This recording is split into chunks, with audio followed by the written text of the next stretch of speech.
ng ating Vice President patungkol diyan sa diyan sa mga lindol o mga nasalanta ng dilubyo diyan sa Mindanao. Pasok. Pong response ng Disaster Operations Center ng Office of the Vice President at ng Satellite Office, Southern Mindanao Satellite Office ng Office of the Vice President ay yung pagpapadala ng kalusugan food trucks namin noong panahon ng search and rescue sa mga nawawala at mga biktima ng malakas na lindol. Pinadala namin sa Gensan yung food truck at sila yung nagluluto ng hot meals para sa mga first responders at mga rescuers doon sa mga nag-collapse na mga buildings. Ang sumunod ay yung mga rice food bags na binibigay namin doon sa mga pamilya na nagburol at naglamay ng kanilang mga kamag-anak na namatay dahil sa lindol. At ang susunod naman ay yung pagbibigay namin ng food and non-food na mga boxes para doon sa mga tao na na-displaced dahil sa lindol.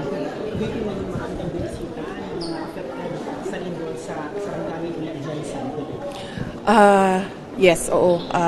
Kanina umaga galing kami sa Cotabato City, hindi dahil sa lindol, kundi meron kami mga activities doon para sa OVP Satellite Office ng BARM. So ginawa namin yung distribution ng rice food bags namin sa iba't ibang sektor doon sa isang barangay sa Cotabato City at meron kaming binuksan na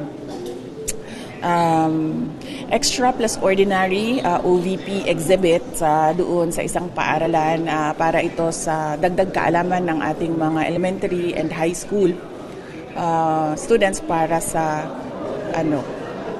kung sino-sino ang ating mga vice presidents dito sa Pilipinas.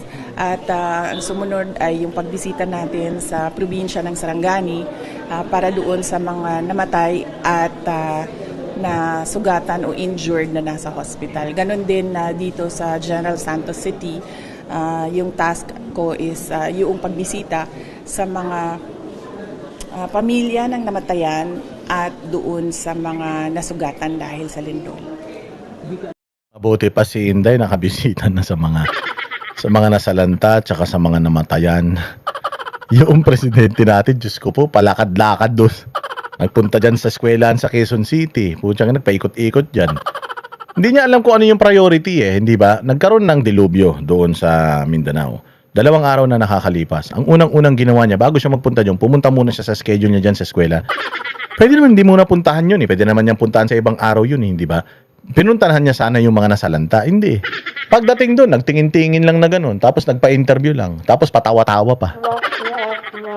Tinan niyo si Inday, yung opisina niya, kahit wala siya sa Office of the Vice President, meron na silang contingency. Kapag may mga ganyang nangyari, meron na silang proseso na ina-activate na lang nila, pinupush na lang nila, at ginagawa na lang nila kagad. O si Inday, bilang mukha ng Office of the Vice President, anong ginagawa niya? Siya ngayon yung mga bumibisita sa mga nasalanta, sa mga namatay. Kasi importante yun Nagdadalamhati sila, at least man lang maramdaman nila na may gobyerno. Nang tinapay si Bongbong na nauna pa nagpunta sa eskwelahan. Diyos ko naman. Diyan mo makikita na itong leader na ito, hindi niya alam kung ano yung priority. Halimbawa, anong schedule natin bukas? Lumindol doon. O, ikat natin lahat ng mga schedules natin, unahin natin yung lumindol. Kasi hindi man naka-schedule yun. So, kung yun ang uunahin natin, yung isang dilubyo na hindi naka-schedule. Yung pagpasyal-pasyal dyan sa eskwelahan, saka na yan. Doon muna, pumunta muna tayo doon. O makipag-usap tayo sa mga local government doon. Alamin natin kung ano yung mga pangangailangan nila. Tapos, mag-action tayo kagad. Naknan tinapay Diyos ko po. Buti pa si Inday, ang dami na nagawa, ang dami na naikwento. Si Claire, ano na naikwento? Nga. Oo, kanina pinaabot ko doon sa mga pamilya ng mga namatayan ang pakikiramay ko at ng buong opisina ng Office of the Vice President, kasama na ang pakikiramay ng aming pamilya sa lahat ng mga kamag-anak ng namatay. At pinaabot ko din yung mensahe na hindi natin alam kung kailan mangyayari ang lindol, no?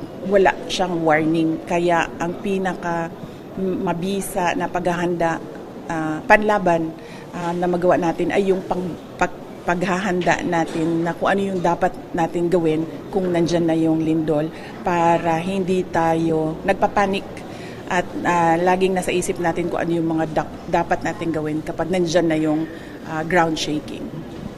Kasi ako bilang abogado, meron din akong mga iniisip, meron din akong mga gustong gawin, pero sa aking estado na ngayon ako ay client, kinlaro ko yon.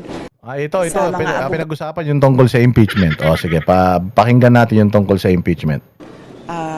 Ways forward ng ating Senado. Dito nalalapit na yung impeachment trial sa Senate. Ano po? Wala naman ako. Ang preparation, ang paghahanda ng impeachment trial ay iniwan ko na sa mga abogado. Sinabihan ko na rin sila na susunod na lamang ako sa kung ano yung desisyon ng mga abogado. Kasi ako bilang abogado, meron din akong mga iniisip, meron din akong mga gustong gawin, pero sa aking estado na ngayon ako ay client, kinlaro ko yon sa mga abogado na gawin nating maliit lang yung team para madaling makapag-usap at kung ano yung sa tingin nila pinakatama at pinakamabisa at pinakamagaling na paraan ng kanilang defense ay susunod lang ako bilang kliyente nila. Last ng VP. Alaka, oy. Pwede mo ba sabihin kung sino ang ano mo? Ano mo? Hindi ako makakomment dyan. Wala akong alam dyan sa ICC. Tanong mo yung abogado, ang pinaka tama na tao na magbigay ng comment. Napaka-safe ni Inday Sara kaya hindi siya nagkakamali. Kasi iniisip niya muna bago siya sumagot sa mga bagay-bagay. Hindi katulad nito ni Claire Castro na bobo. Sa lahat talaga ng abogado, ito yung pinaka walang ingat magsalita. Oo, itong si Claire Castro, Diyos ko po.